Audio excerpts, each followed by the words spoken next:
All right, so hello everybody. This is Dave and Jackie here. What's We're up, guys?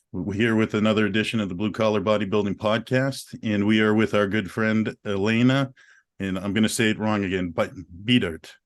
Yes, right. When the pressure's on, I get it right. Look at that. So she was we're fortunate to have her on because we have kind of an interesting story of how we met, but we have a lot in common that we kind of want to talk about.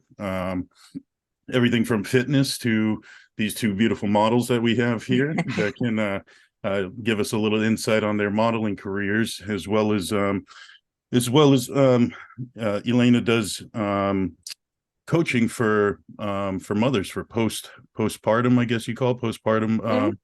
coaching. So that's something we're going to hit on a little bit later on. But I figured I'd kind of actually tell everyone about how we met, because kind of an interesting story. So I one day was just on Facebook and going through my feed. And as I'm looking at the feed, I see somebody's hand grab a magazine and just start flipping through the pages of the magazine. And this person stops on this one spot, and it's this beautiful spread of her doing a modeling shoot. And I go, geez, that's awfully familiar because my wife, when she does her modeling, she'll always put up a little video of her doing the same thing, flipping through the pages. So I said, that's pretty cool. And as you continued to flip through the pages, I recognized the cover. I go, geez, that cover looks awfully familiar. And it's the same exact one that my wife was in, yeah, there she Right goes. here. Yeah.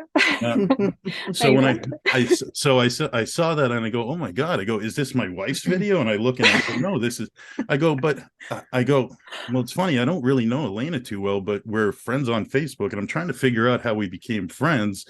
And long story short, we must have met through the Gasp and Better Bodies communities, Yeah. friended each other somehow through there. Yeah. And but it was just funny as I'm looking, I go, geez, that's this. What's the chances? There's the same magazine my wife was in. So I remember writing you and go, oh, hey, look at page 106. That there's my wife. And we Mm, just started talking from there. And it was quite an interesting way yeah. to meet, Yeah. you know? Yeah. And Yeah.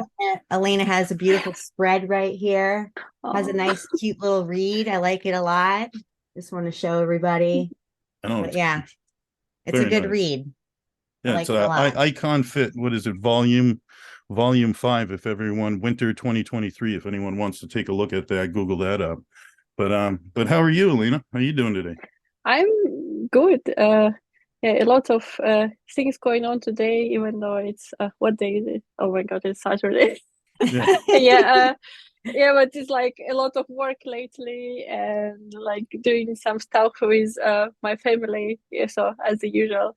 But yeah, the story it was actually funny because I think we before like the story with the magazine, I think we spoke like basically just like a couple of weeks before that. I became an ambassador for Better Bodies and Gasp, and so that's how we connected. And so anyway, like in this community like where I'm, so like I also I told you like I'm with Cage, so like it's all like the same, like similar community, like all the people. And then like, oh yeah, hey, it's my wife. So like, and I remember, like when I had this magazine, I was looking actually at your pictures.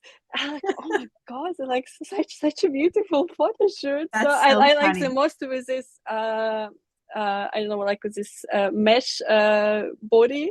Oh yeah, the bodysuit. Yep. Yeah, and I was like, wow, like this it looks so cool. And like oh, that's my wife. And wait a minute, I had to go look like, oh, I know that's it's right. such a small world. Here you are over in Yes, Germany, exactly. and we're here in Massachusetts. So it's just such a small world sometimes. Yeah, and this is like again the like confirming, especially like everyone likes to say, oh, fitness industry is so oversaturated. And I mean, maybe it seemed like this because like you are so much into fitness, so like everything Hmm. what you Google, what you see on social media, like everywhere, it's adjusted to what you consume. So you may think it's saturated, but when you're actually in there, you realize how small this world is. And it was like, oh wow, it's like Right. Right. very very little word. Yeah, and I Right. think Yeah, so also, I think funny. what happens too is nowadays with just general technology, it's just so easy to see everything. In the from us in the bodybuilding world, it used to just be magazines was where you'd see the athletes, and now it's Facebook, Instagram. I mean, every social media platform. It's becoming, I don't want to say mainstream, but between the money-making capabilities people have with YouTube or different, different clothing lines and supplements that are really starting to meet not just the niche people, but just everyone in general. So it's, there's a lot. Yeah. So yeah, it might be a little bit diluted down to a point, but there's, definitely more availability to keep in touch with the sport and see fitness and whatnot. It's I guess we're living in a good time for that, for sure.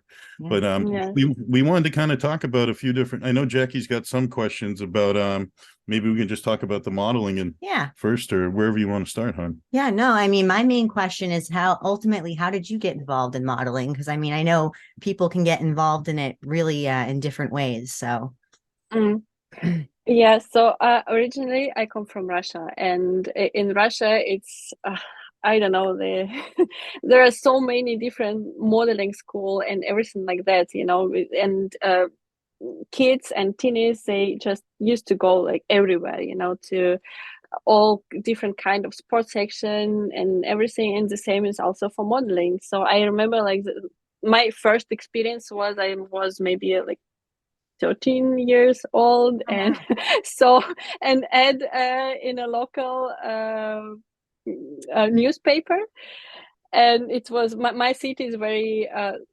for like Russia is very small province. So I went there. We were learning, how to do runway walk and things like that. And I moved to another two bigger city, and there was a bigger agency, and so we did actually the same. There was also a couple maybe photo shooting, but it was it was not like very high level, but they had some models who like went to also Moscow and even did had some like backstage roles as a model in big movies, and so they thought a lot about themselves. And I must say I had such a bad experience with all this. I didn't want to have anything to do with it, even though I think that they were even casting for like a bigger agency, and they chose me. It was very weird, so that you are not they don't see you as a person. They just this thing, wear a bodysuit, like a bikini suit, do some video, introduce yourself, but it's very young girls, and there was a lot of very negative stuff, so I didn't want to do anything with it. And that's actually was the reason why for a very long time I thought I would never do something like bikini competition and bodybuilding, because I had this image in my head. I don't want to be judged like a piece of meat. It's because I had this experience from that. But then I did competition, and it was nothing like that. It was like completely different world. But this like, so I had some experience like that, and I enjoyed doing pictures with some friends who are also photographers.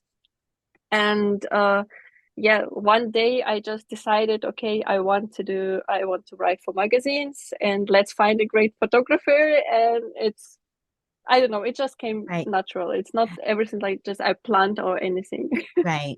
Yeah, no, I can totally relate. My modeling kind of just fell into my lap type of thing. It was the beginning of COVID, so it's not that long for me. I didn't realize that you started that young, so that's really cool. But no, my photographer, he just kind of reached out to me. We were establishing a friendship and a relationship, and we worked well together. And he dabbles into a lot of different magazines, so that's how I get my hands in that. But yeah, no, it was something I always enjoyed and wanted to do, but I never had that confidence to do it. So ultimately, me getting into bodybuilding is what got me in that place. So yeah. Yeah. It's interesting how you don't plan on these things, and sometimes you fall into them, Yeah. Now, did you continue to pursue modeling all the way up until now, or did you just get back into it, or is it something that was a phase? No, it was as I say, because I was in Russia and it was like, oh yeah, modeling. So like at a young girl, you think it's something nice, and you see also the shows about modeling. They get popular among girls, and I mean, I'm now 33, even almost 34. So like back then, it was also a lot in trend, like very skinny girls. And in Russia, you're already, especially, I don't know what it is, but in my hometown, everyone is very like thin, like what they are looking for in the Right. models. So it was very natural. And but I it I don't really want like go into there, and didn't really want to, especially after the experience I had. But I do enjoy, like a great photo shooting, and doing pretty, and but it's just in a different way. And now it's more about uh, like I find it more interesting, and it brings more value when it's not just okay, here is modeling and just picture of myself, but more Right. like okay, here is my story, and here is how I can help you with that, like, and going along with a great photo shoot. So, and Right. Yeah. every photo shoot is fun. So I Yeah. love art. I love shooting. So it's that's why it's also very hard for me to find a good photographer. And I found this one, and he moved back to the US. Oh no, So I know now you mentioned that to me. yeah. Yeah. I know that's a bummer. It really is hard to find a good photographer to work with Mm, because you have to be on like the same Yeah. wavelength, yeah, you know? yeah, But yeah. Mm. like doing artistic shoots and stuff like that do you Mm. stick to solely fitness or do you kind of branch out in other areas with modeling? Yeah. So I do mostly, like, now shootings I do just for my articles, because I it also came kind of naturally, and the idea, so I thought oh my god, it would be so nice to be featured in a magazine, just this idea, Right. uh like, I don't know, even model, but even if you are an author and a model, like, wow. But and I have some friends of mine who do that regularly in fitness magazines, and I was like, I was inspired how they do this. You just and just by putting work and doing some consistent work, like writing regularly and things like that. And I can do this. Like, why not? And like, the more you talk with people, it's as what we mentioned before, you realize that how small this world is, and everyone, even like the big editors out there, they are also people. So you just reach out and talk to them, and it's not as scary or impossible as you think. Right. And so that's how I started. And because it's I think for 2 years I write quite consistently, I just need a lot of pictures. And so that was like mostly my goal, and that's why mostly it's some kind of fitness shoots. But I do enjoy it. Would be cool to do like the next shooting I'm planning to do in May. So it's I need, but it's more like I want to, but I need a lot of other things, not only Yes. photo shoot. Right. On the fitness, I mean. Yeah. Right. Mm. Yeah, that's cool. Yeah, you won't be seeing me in on a photo shoot anytime soon. That's for sure. Hey, well, someday, Yeah, soon, yeah, one day, one day. soon. Now, how did one thing I was going to ask you though, that's really cool how you guys just ended up like, you think of the chances, right? There's 8 billion Mm. people on the planet, and I'm just flipping through Facebook, and you're all the way in Germany, and there you are in the same Yeah. magazine. It's wild. Yep. But I know. you said that you did do so you have done some competing for bikini shows or some bodybuilding shows. Yeah, I oh my God, I can't believe it's been already 2 years.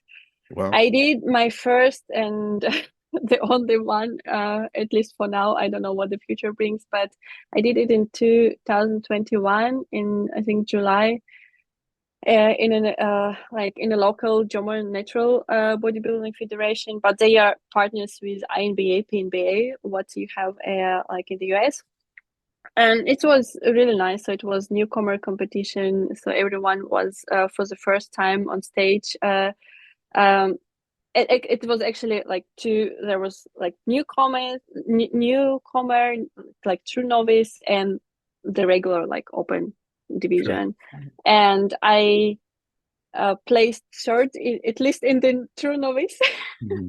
But it was it was interesting story on itself. So maybe some other time I will tell. But for the first time I had no expectation at all, and I knew that I need a lot of muscle mass and everything. But it was a lot of fun, and it was a lot of fun to going through the prep and seeing what your body can do, and like just understanding what it is, and like the everything about it. I mean, Right. and my goal was actually to do at least 1 year of season to gain muscle mass and compete, but life came otherwise, and now I lost all what I had, and I have no idea when it will happen again. But that's how it is. Well, we'll never say never, Yeah, exactly. Now, so we know that you do coaching of fitness, but what necessarily got you into now? What do you call it? Postpartum coaching? Yeah, so postpartum.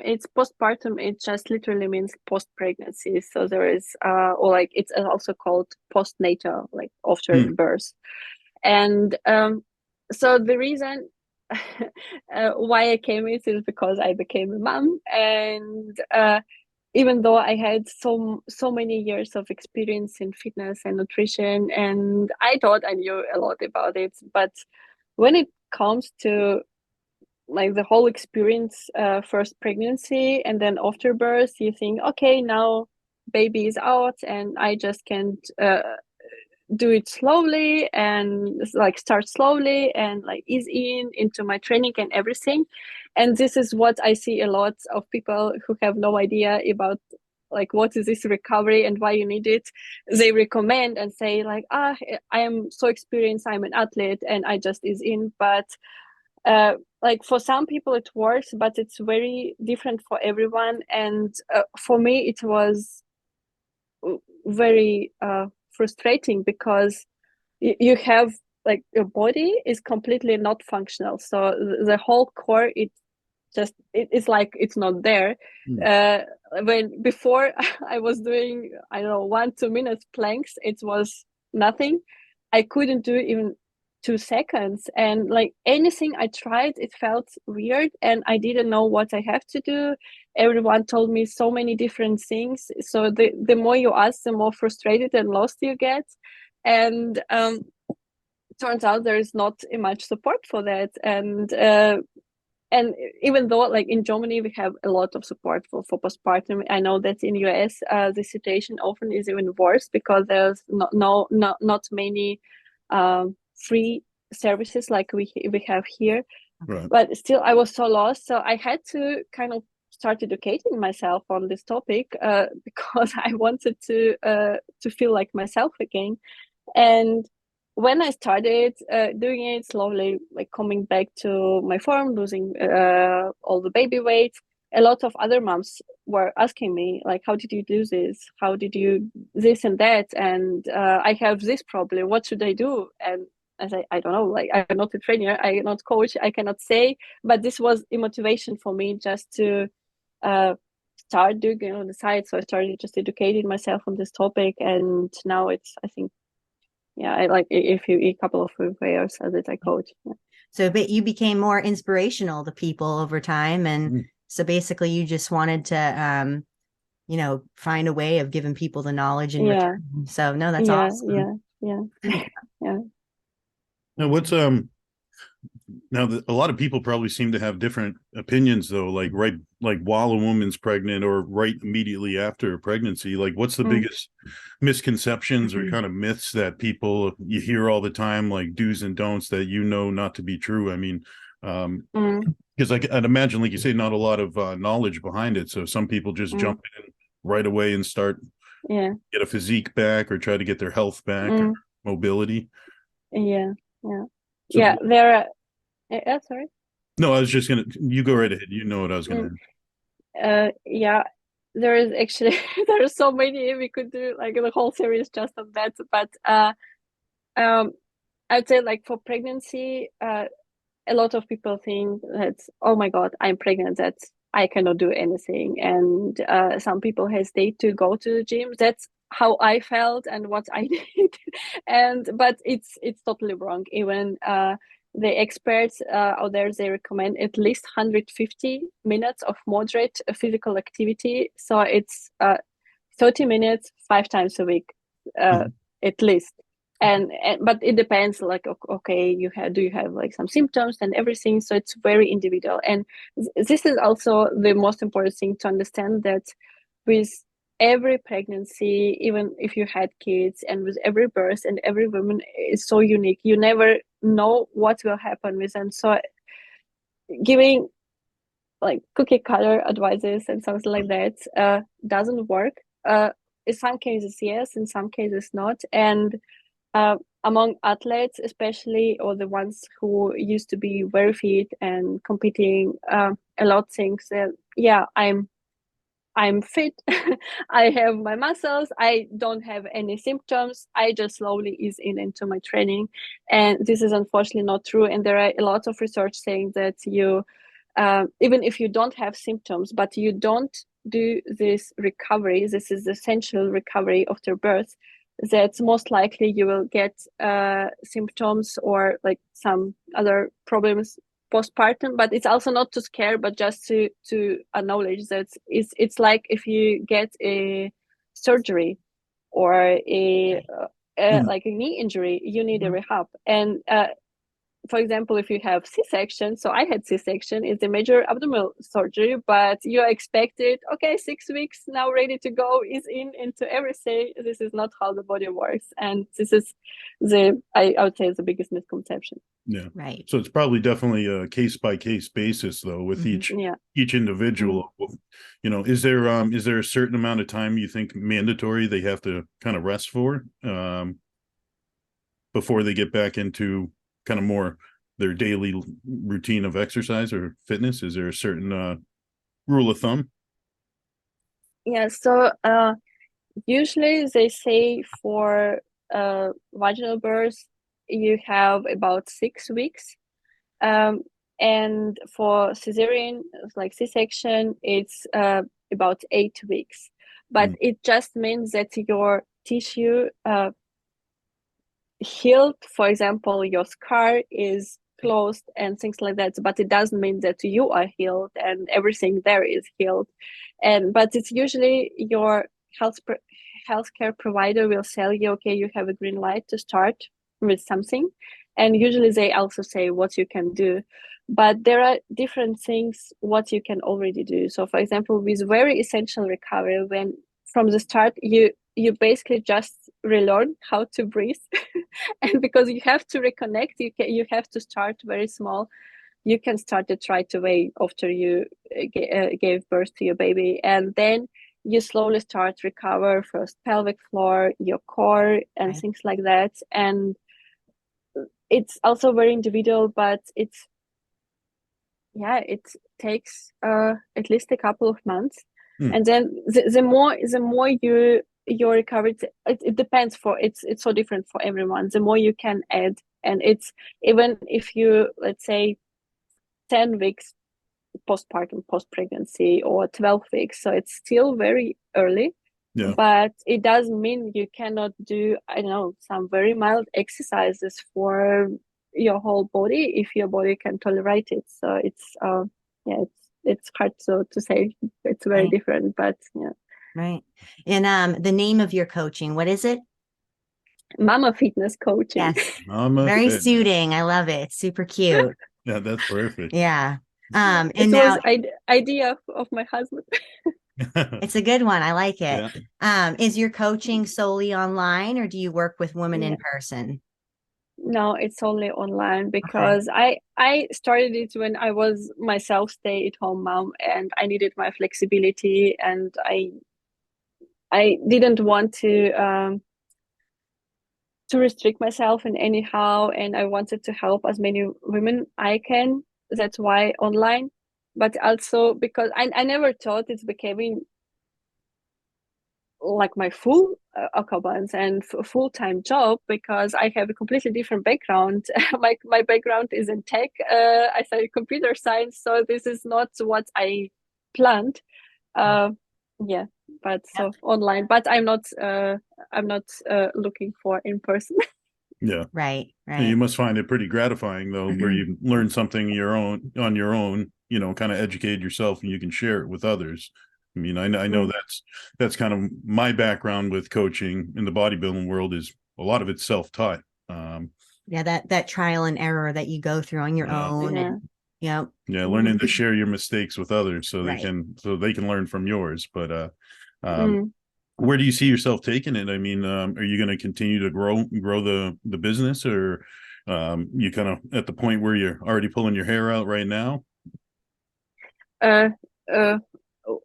I would say a little bit from both. Yeah. Yeah. So I mentioned that I was stay-at-home mom so my plan was until my kids, so my son 3 years old, and then I returned to working in my field, user experience design. And I did. I worked in great companies, and this year was so stressful with our family schedule because my husband also works a lot with the US, and he has also evening calls, and then I do this and that and all the different things. And there's also our son who needs a lot of attention. He's 5 now, so he's still very little, and I want to spend time with him. So I quit my job in tech last year. So for now, I focus fully on coaching, and I want to grow, but it's also I always, like, my priority now is family, still my time, but I still invest in growing, and I have a big launch coming next month, and there are a lot of new things coming, but they develop somehow naturally. It's just all from the maybe from very naive this image. I want to support other women, and I try to do what is in my power, but without I don't know, like, going too crazy about it.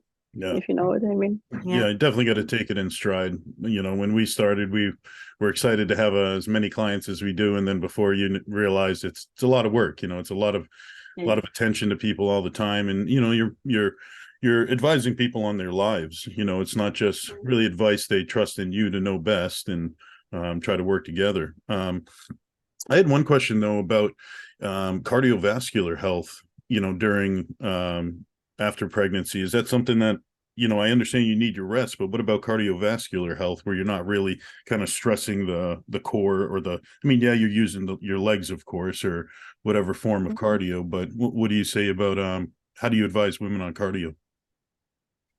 Yeah, so in general, cardio is good, and it's actually cardio. So like the higher your heart rate gets, so the more often you breathe, so the more often your diaphragm works, and everything core is connected. So the core is also all the abdominal muscles and your pelvic floor, and like, if diaphragm moves, then pelvic floor moves, and everything in your belly moves. So actually, the more you have this, it's also retrains, because during pregnancy, imagine everything shifts. Your diaphragm can't move enough, and it needs some more stretching and strength, and so it's very it's great. Yeah. Also for recovery.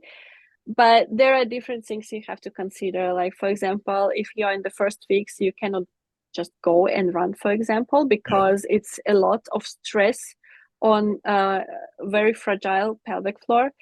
But you can go and walk. And for example, in my case, because I had very traumatic birth, and everyone was scared to say, okay, now you can go and work out.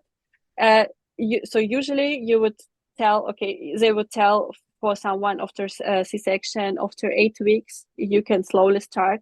For me, they say, okay, after fifth month, you can slowly start. So for me, it was a lot. And I used to be always the skinniest girl in the room.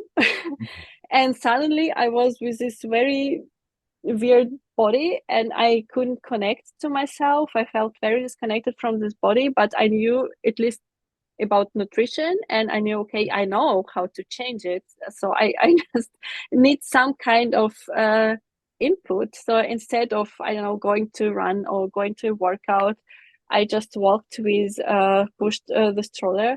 Mm-hmm. And but I walked very fast. So it was very, very fun to go on a walk with my father. He was by the end sweating and all yeah, but I like this way I could lose my weight. And you need, so the experts, they advise you need to walk, you need to slowly start, but it's slowly. And you have to pay attention to all the symptoms. Do you have like some kind of heaviness or pain, or so it's very individual, but slowly starting just with a regular walk with very, very low intensity cardio, steady state, and then slowly progressing. Maybe after like 3 months or something like that, you start with moderate cardio, because the more the faster you move, the more impact it is also on pelvic floor. Mm-hmm. And so you start progress. So the same as you progress with weight, with progress overloading, it's the same as like here, but because in first, like imagine like this first phase is you have a rehab, like for example after your injury, so you cannot put a lot of strain on it, but you do very light activity. Then you start trial and see, okay, how my body reacts, and then you start load, because you need to load tissue. It's the same muscle. Right. The same muscles, the same connective tissue. You have to start loading it, so that it recovers, so that it strengthens, and it has to get hypertrophied too. Right. Yeah. No difference. Makes total sense. Yeah. Yeah, and I imagine the cardio really kind of shows them a small amount of progression immediately. Just being able to be capable to go for a small walk when you're feeling it. You get the endorphin, release from that. You start to feel better and build a little confidence, and it's a good starting point. I can imagine that for sure. Yeah. Yeah. You mentioned that you were down and out for about 6 months. So what kind of things did you have to like overcome during that? Like, how did you get your like your mind straight? Like, how did you get yourself on track to recovery for yourself? You mean like after the birth? Right. Yeah. So to back to the story, how it happened and why I wasn't allowed to do anything like that, is because during the birth I lost almost all my blood, and it was very hidden, so it wasn't going out. That's why no one even noticed, and it was by very very lucky accident that my husband was there, and I was just in very last minute before I passed out, gave my son away and said, call someone, and then I just passed out. And so I had a lot, I had like 2 blood transfusions, and for the first months after that, honestly, I barely remember, because I was so weak. I couldn't even stand straight and walk for, I think maybe 2 weeks. Then I tried standing up and walking for 5 minutes, and I was completely lightheaded. I had to take a lot of iron supplements, even after transfusion, because I was like all lips, everything was white. There was just very little blood and iron in me.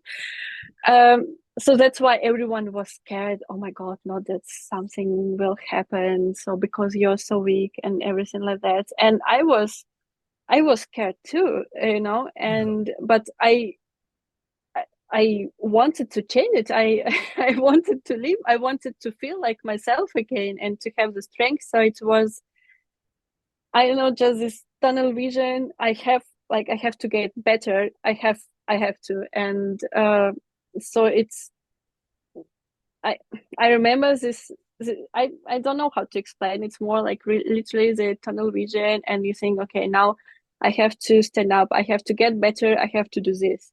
Then, okay, now I did this. Like, to get better, I have continued to do this and this and this. And slowly, at least when I was walking, and it was better. And then once I was at least being able to walk, then I just started to increasing the pace. And even if I couldn't do anything else, but I was thinking, okay, but what can I do? I can at least adjust my nutrition, and I can at least go for a walk. And this is, or at least that way I can lose weight, and maybe I can feel better myself. So I tried also some, I think in a couple of months, I've tried to do at least some exercises for recovery that I was desperately searching. But it was also hard because you don't know what you're allowed to do, and no one tells you. So it was a lot of trial and error, but mostly like, okay, I have to do this because I have to get better. Right. Absolutely. You got anything? I was going to ask you about now I see on your YouTube channel in a lot of different I think you posted about it on Facebook as well, but you always kind of talk about, and I'm going to say it wrong, diastasis, or there's Diastasis. Diastasis. Yep. Yeah. Now, what is that? I mean, I've seen it in bodybuilders actually before, where their abdominal, their abs are no longer kind of checkered all together. They kind of have this split. Yeah. And this happens during pregnancy as well, I'd imagine. Is that what you're telling me? Yeah. So it's called diastasis, or diastasis recti, or there's a lot of diastasis rectus abdominis. Yes. But they also call it ab separation. So often you can hear it ab separate. So you're ab separated, and when you get pregnant, this is mostly during the pregnancy when everyone hears about it, but and during the pregnancy you get it. There was statistics like almost 90% of all women, but then there was another one saying they're all pregnant women. So in pregnancy everyone gets diastasis, because imagine you have your six-pack, your muscles, and then your belly grows, and it doesn't matter how big or small your body gets, but often it's so stretched to very unexpected, unusual dimensions. So your muscles have no way, so they're stretching, they get in sync, but also so is this tissue between imagine between your six-pack, right? And that's why everyone gets it. But as you say, everyone hears about it, maybe pregnancy or as a new mom, but everyone can have it. And in fact, all small children also have it. If you see small kids like preschoolers or toddlers, baby, try to do like crunches, you would see something bulging out of the belly. This is like diastasis in very descriptive image in bodybuilders with very low fat, as you say, when the distance, and it's maybe genetic, but depending on how your muscles are built, but it's also maybe because you do so much you put so much strain on your abs with a lot of training, and if you are not coordinating and managing the intra-abdominal pressure, imagine like Valsalva maneuver with powerlifting, bracing like into your belt, so that your muscles they can eventually like expand. So this is what diastasis. But because it's called ab separation, when I read, I heard a lot of mom thought about this way. You read, yeah, your abs will separate it. There is like, so you imagine it like a hole, in your abs, and you get so scared about it, and like, Yeah. oh my God, Right. I'm like, I'm injured, I'm dysfunctional, I'm broken, I cannot do anything. But I mean, look at bodybuilders, they never had babies and they can do a lot. Yeah. Right. Well, you see it. I think it with bodybuilders, it must be a lot of times in the off season with the amount of food they push. Just the Mm, amount of volume and mass. Like I know the amount of food that we have to eat in our mm, off season. It's just a large volume of food, regardless of the caloric content. But you do that long enough, and you start to kind of ease up on holding your waist in or training yourself to kind of have a little bit of core control. And you do see that when by the time they get really lean mm, for a prep for a show, you can see kind of a split in the abs. Some are worse. I've seen some pictures where it's very prominent, and then some mm, I've seen it's kind of a small little amount. mm. Um, but I always wondered what that came. I didn't know that women, when they were pregnant, had that too. I just thought it was actually a bodybuilding thing that they would. That's interesting. Yeah. Yeah. Well, I've never seen it in pregnancy before. I mean, I've never come across it. It's actually, that's why it's interesting, because it's not really talked that much, maybe Right. at least that I Mm. pick up on. But now, is there a fix for that? I mean, does it eventually over time start to come back together, or once it happens, it's done? Um, well, it's different. I mean, there you can bring it back, uh, but it's again, everyone is so unique. So, for example, if we talk about pregnant women, so you have to recover the whole core, all muscles, but there are also this connective tissue which is also stretched. So once you start strengthening everything, and then your connective tissue can also adapt and it can come together.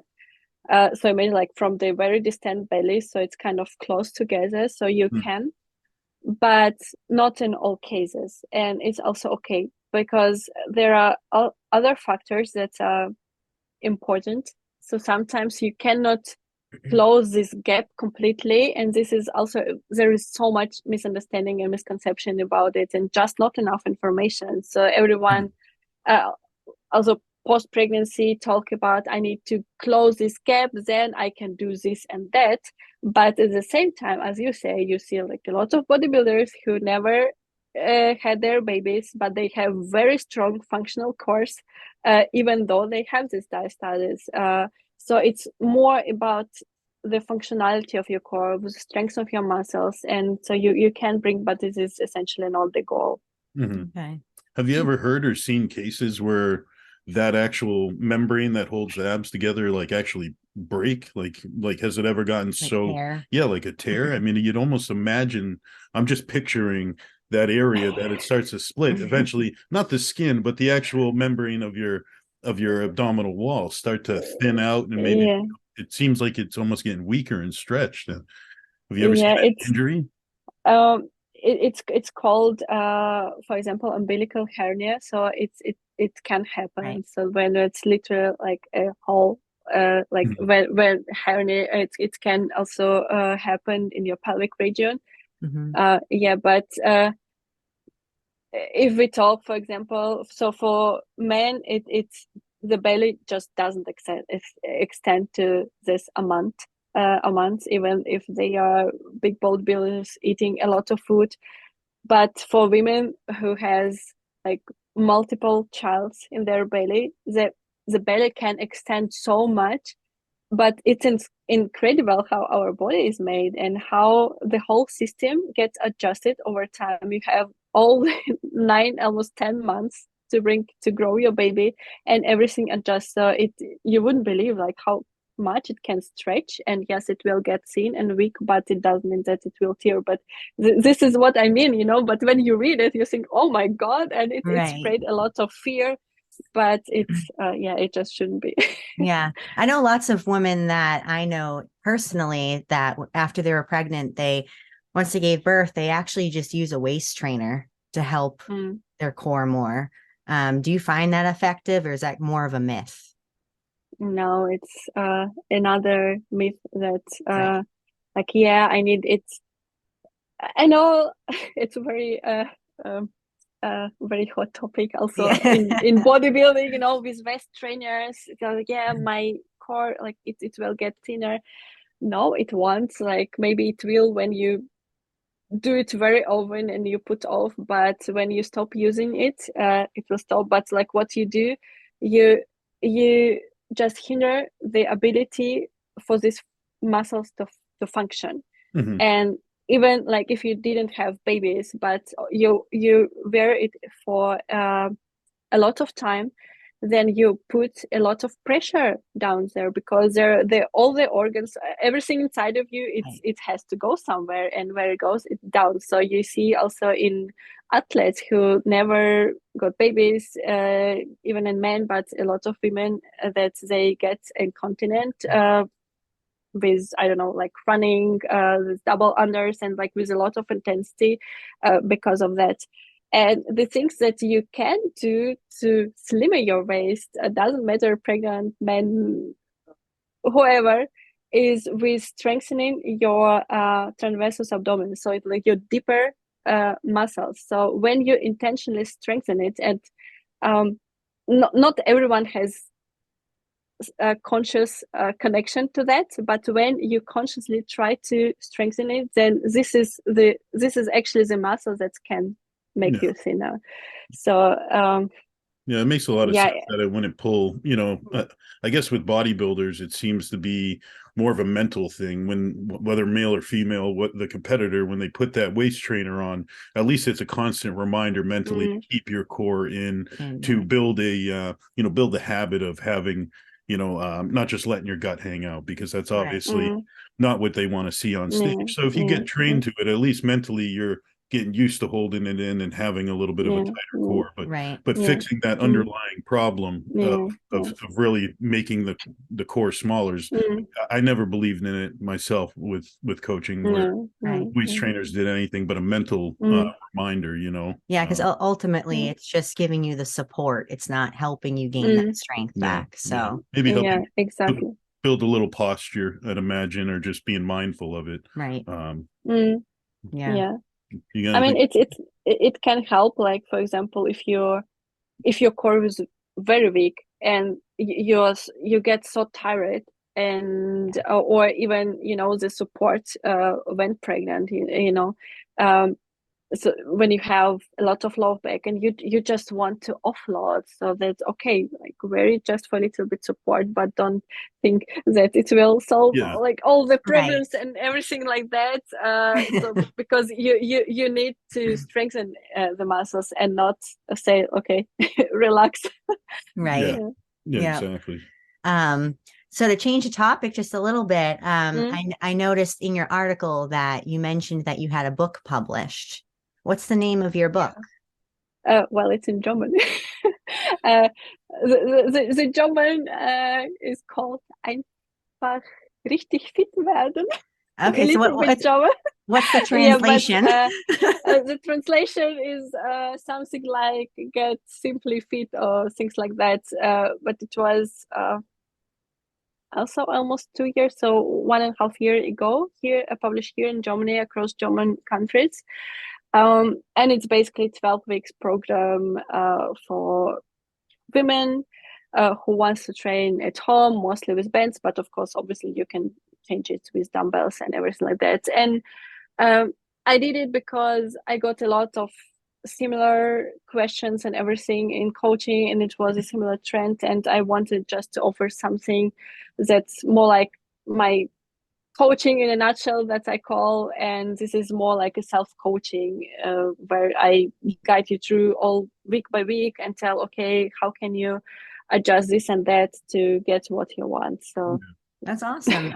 So here's some advice. What you need to do is get that as an ebook as well as translate it, and you'd be amazed at how well people do with ebooks, especially in the training field. If you were to be able to get it translated, and that way you can just simply, you don't have to ship. You can just, people can pay for the ebook and send it over. I think people would really, what we'll do after actually is we'll put this on the screen with the book as well. So the German speaking folks can go ahead and check that out as well. Now here's one question for you. I was curious. We're going to use Jackie as the example. Oh boy. Okay. So Jackie obviously is a figure athlete and probably going to compete in physique as well down the road. But she wants, let's pretend Jackie is 9 months pregnant. She just went ahead and we had our baby, right? She's one of these, I can guarantee she's going to want to get right back into shape as soon as possible, not just because of not just because you're trying to regain your physique, but also health. It kind of makes you feel like you're gaining your health back. But also she can't sit still, and I know that's something that she's going to want to get right back into. How does it go, you advising someone, say she comes to you, I just had my kid, I'm a figure competitor, I want to get back into shape. How are you guiding people along, and how does diet play into that as well? So first thing first is to get a proper assessment. So because as I told, everyone is unique, so you cannot say, okay, do this and that. So first thing is to get you assessed, like, okay, what can you do? What can you do? Do you have any symptoms? What happens if you do this and that? And there are like different tests for course and everything. But in the first weeks, it's the same for everyone. It's like besides the assessment is education, because again, like a lot, like most of women, they have no idea what just what just happened and what's going on in their bodies, even for those who are very aware, who are very in the fitness, because it's just not talked enough. And so more like education on that, bringing attention to the muscles that are literally like disconnected this neural path between your brain and, for example, like core and the whole core. So there's like diaphragm, abs, and pelvic floor. So first, like starting slowly. When we got this very first thing, because believe me, in the first days, in the first weeks, you won't be wondering, oh my god, what should I eat? In a sense, what is the best, the healthiest way? You will just want to eat at least something, and to sleep, and to hope to shower one day. So trust me, there is nothing like that. But like when the first week, when the first adjustments, getting used to your baby came, then you can start slowly incorporating some things. And for example, if you breastfeed, then there are things to also to pay attention to, what you should eat, what not, and some recommendations. And it's just, it's gradual increase with nutrition, with training, but it's the first phase. It's very similar to everyone, but for example, for very advanced athletes, for someone who used to be athlete or who is athlete, they just progress much quicker, because they have much more muscle strength and everything. So it goes like that, but it goes much faster, at a faster rate. And I know that, okay, this is someone who is self-aware, I can load maybe more here and there. No, it's just funny that he said that, because he knows me far too well. But because I had hernia surgery, and I was going out of my mind not being able to lift. So like, because mine was actually a little more in depth with what they had to do. So it took me I was back to normal in 6 weeks, but by that third, fourth week, I was just itching. So like we have a full basement gym, and I go down there, I'm just doing some tricep pull downs and just some little stuff. I know that. I know there's I like behind me at the door, there's I sent you, I think, the picture. I also have home gym sites, I don't know, a few years, and it's so bad when you're so into routine and suddenly you cannot do anything. It's so terrible, and mostly mentally, because you're used to do, and you feel good when you train, and if you don't, your mind is going crazy. I did the same. At least, I went to do some like triceps or biceps or like whatever, just at least with band something. And I don't know if I told, I couldn't train consistently for already a little bit more than a year, and it was like, in the first months it was a horror for me. Now I kind of got used to not training, but it's still it's awful. I have to say, and you have all of this, and you cannot use it. Yeah. Right. Yeah. That For the most part, you're just trying to get like a mental release too. I'd imagine it's, Yeah. I know Jackie wasn't trying to actually progress massively in the gym at that time. It was just trying to get that little bit of stress relief. stimulus Yeah, and and you build a Yeah. routine.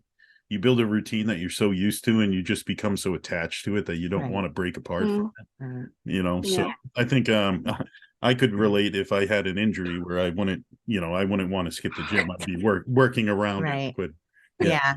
I know that, when that time comes when we do decide to have children, that I am going to be one of those women in the gym the whole time up until I'm giving birth. Yeah. But so something like that, like how I don't know the first thing about that. That's totally out of my Yeah, out is of that my good? Is that good or bad? like how do you go about that? How do you know where to start when it comes to like your weights and stuff? And do you have any good advice for something like that? You mean like during pregnancy? Yeah, during pregnancy. Yeah. It also depends on the level where the people are. So, for example, if there is a difference. For example, someone got pregnant and wants to have a healthy pregnancy, but have never went to gym before and just starting now. So, Right. or someone who used to be a competitive athlete and okay, now is pregnant. So what now? So there will be like huge difference between this, and so imagine it's almost like starting with a gym. So it's the same. Like so, if someone just starting out, you would still start slowly. If someone is competitive, so at some point you will have to adjust as your belly grows, just for injury sakes, or like some kind of exercises because it could put a lot of strain. And for example, there are even this this Valsava maneuver. So you it used to be the thought that it is not good because of the pressure you put on the pelvic floor, but it also not now it's not consensus is not much this, but that like for example during this your your blood pressure gets very high and it can suppress blood flow to the baby. So there are like things like that, there's some things you have to consider, also like having like symptoms and things like that. So there is usually a list of that, but not as much. But if you were competitive before, you just continue doing it, and then you will notice when your body just okay, now you have to slow down. It's Right. you never know. I would Sometimes it's just go very slowly. right. Sometimes it's Yeah, completely I mean, different. I would assume too that a newcomer versus someone that's very, competitive or has been doing fitness their whole life, they're going to be more in tune with their body too, is to know where to start. So Yeah, makes yeah. sense. Yeah, that makes sense. Yeah. So we won't take much more of your time. I know it's like probably midnight or almost 1 a.m.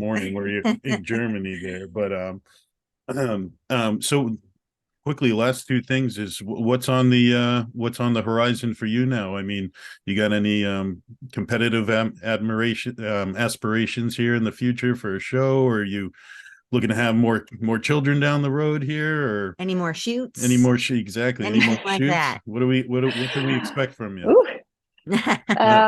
Well, competitive. Yeah, my health. So I most probably have an autoimmune disease, so that's why I like whenever I worked out, I get my whole spine got completely inflamed, and knocked out with every time completely. That's why I don't know if I can compete again. Now, after a few months of suffering, of not being able to train, now I just take it day by day and see what I can do. So the future will show. I have no idea about that. I just want to get healthy again and do the things what I love to do. Yeah, with coaching and everything, I have actually a launch of my very new program in, oh my God, it's almost like 2 weeks in May. Awesome. It's all for post-pregnancy recovery plan from the very first weeks until almost 6 months Oh after wow. the birth. So yeah, I will get to know you. Yeah. Get Yeah, get that out to us. Yeah. send Yeah. you the information For exactly. sure. And And where will you be publishing what that? else? Uh, Where will you uh, be releasing that? Just you have a website, or is this going to be on your social medias? yeah, it will be everywhere. I will post it to social media, but you can go to the website and see all the information there. But yeah, last week has been a little bit crazy, so I had to speak more about it. But sometimes it's just. Sure. And about photo shooting and everything, actually coming to the US next month in Arizona, Phoenix, and then go to like Las Vegas and probably LA. And that's when I planning to have 2 more photo shoots. Actually, the one this magazine, this Icon Fit magazine. So this is by James Patrick, who taught me how can you actually go and pitch to the magazines and spread your word, spread your story. He does so much and very well with educational content. So I'm going there in person and meet him in person and doing photo shoot with him, and then also with this my photographer who did this shoot. Yeah, and then we will see what the future will bring after that. Awesome. Have you been to the States before? Yes, last year for the first time actually. Oh yeah. Okay. Yeah, I remember. That's right. You did tell me that. Yeah. Little different here, isn't it? I'm sure, like you said, the food's a little different. Yeah, I mean everything is different. The grocery stores is what I hear. Really? Yeah. I don't know. Maybe a little bit. No, because I think it's maybe it's different because as I told, I come from Russia, so there's also everything kind of similarly big. But in Germany, they all say, "Oh my God, in the US, everything is so huge, it's so huge." Yeah. And I was expecting like, "Oh my God, everything is so huge." But for me, it was like at home, normal, and I was expecting huge portions. But I remember for the first week, I was hungry all the time. Like, why bring me the bigger food? I don't know, but yeah, it's different. I would say there is a lot of similarities to Russia. Okay. It's actually funny, but I've been before only like some European countries and Russia, and I would say there is some similarities with Russia, but in general, it's I would say it's very different from what I saw in like lots of things, or just I don't know, the culture and everything. So Yeah. it was interesting, but I was only in a very small piece of California, so I have no idea. Yeah, a lot of our Swedish friends tell us how our grocery stores are just so insane compared to theirs.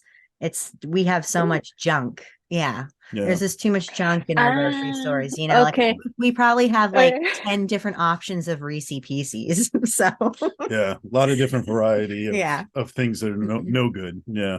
Yeah, that's true. But I would say it's not only in grocery stores, it's in everything. Like, right. I don't know, even like here in beauty industry, what I always complain because I come like from a very different background, like finding a like hair salon here is impossible.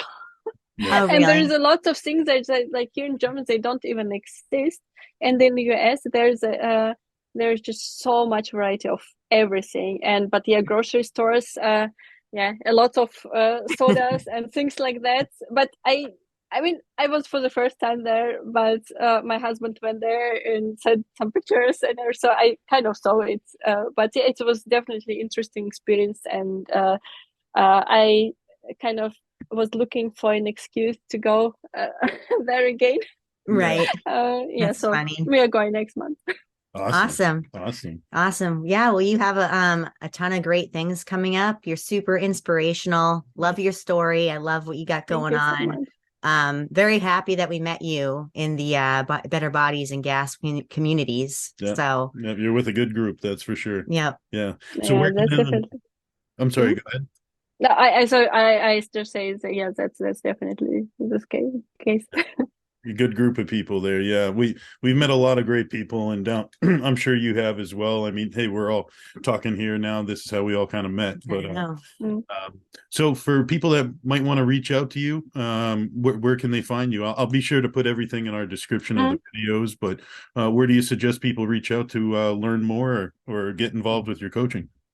Yeah, so if you want to just connect, reach out to me. It's my name, Elena Biedert. So it's hard to pronounce. So We'll have it right yeah, here. just you will have it. Yes. But for other than that, all my social media, like Instagram, YouTube, what there's else? Yeah, okay, not so much Instagram, YouTube, and my website is mamafitnesscoaching.com, and like social media also Mama Fitness Coaching, so it's very easy to remember. Perfect. Awesome. Yeah, and your YouTube people, I'll make sure that goes in there as well. People should check it out. There's a lot of great tips you have, and just with your shorts, something that people can just sort right through and learn a lot of different topics that, in 60 seconds or less, find something out they don't know previously. But nonetheless, we won't take any more of your time, and we appreciate you coming on. And hopefully we get to meet up in the States one day, or if we ever get a chance to go to Europe, we'll make sure to be giving you a call. Yeah, definitely. There's actually this weekend there is a FIBO expo in the Cone. So usually like a lot of guys are coming, a lot of the US athletes there. So I know. you have to come. I know. There's so many places we're gonna make some time in our lives. You only live once, so we'll make sure we do that. Yeah, but what I'll thank. Go ahead, Elena. I'm sorry. I just wanted to say thank you so much for inviting me. It was really nice to finally talk to you in person. It was a lot of fun. Yeah. Yeah, it was a lot of fun. And many more. We're definitely gonna get you on a few more times, and I'm sure there's a million things we didn't get to ask you that we'll be remembering later. But I'm going to just go ahead and hit stop, and why don't you stay on for 1 minute, Elena, and then we'll let you take off. But thanks everybody for watching. If anyone wants to reach out to Elena, I'll make sure everything's in the description below as well. And thanks again. Like, subscribe, let us know what you think in the comments below. All right. See you guys later.